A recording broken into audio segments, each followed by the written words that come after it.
অখণ্ড সংহিতা বা শ্রী শ্রী স্বামী স্বরূপানন্দ পরমহংসদেবের উপদেশ বাণী ২০ খণ্ড। নিজ পথে অটল থাকো।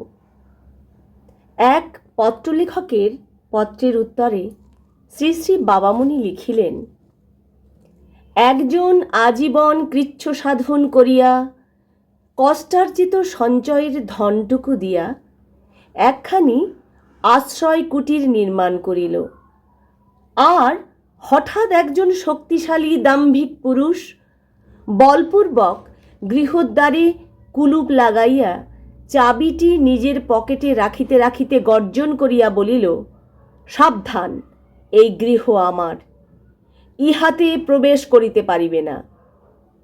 এরূপ ঘটনা এই পৃথিবীতে ঘটে। তুমি আজীবন শ্রম করিয়া একটি কূপ খনন করিলে পানীয় জলের আশায়, আর আমি আচম্বিতে গিয়া কূপের মুখে তক্তা চাপাইয়া কূপ বন্ধ করিয়া দিয়া বলিলাম, এ কূপ আমার, তোমরা ইহা হইতে জল তুলিতে পারিবে না। এরূপ ঘটনাও এ জগতে ঘটে। পরিত্যক্ত ও বন জঙ্গলে দুর্ভেদ্যভাবে আবৃত এক মূল্যহীন ভূমি পরিষ্কার করিতে করিতে দেখিলে প্রাচীন ইষ্টকের স্তূপ। ওইগুলি সরাইতে সরাইতে দেখিলে ইহা সত্য সত্যই এক পরিত্যক্ত দেব মন্দির। তোমার মনে সাধ জাগিল যে এখানে তুমি তোমার বাঞ্ছিত মতে শ্রী ভগবানের উপাসনা করিবে। অমনি লাঠি সোটা টেটা বর্ষা আদি নিয়া এমন একদল লোক আসিল, যাহাদের আনন্দ ভিন্ন ধর্মাবলম্বীর মন্দির বিনাশে। তাহারা বলিল, এটা আমাদের পূজিত পরমেশ্বরের পূজাস্থান, তোমাদের নহে, তোমরা এখান হইতে সরিয়া যাও।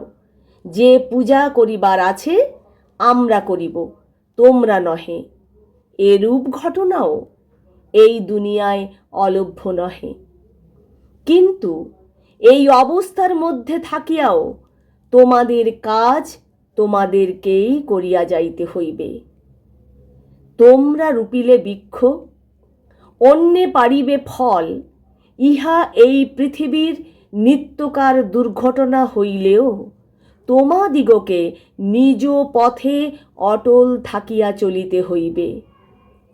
অপরের শত দোষ ভুলিয়া যাইয়া নিজেকে দোষ প্রমুক্ত করিবার সাধনায় তোমাকে লগ্ন হইয়া থাকিতে হইবে। কাপুরুষতা বর্জন করিতে হইবে।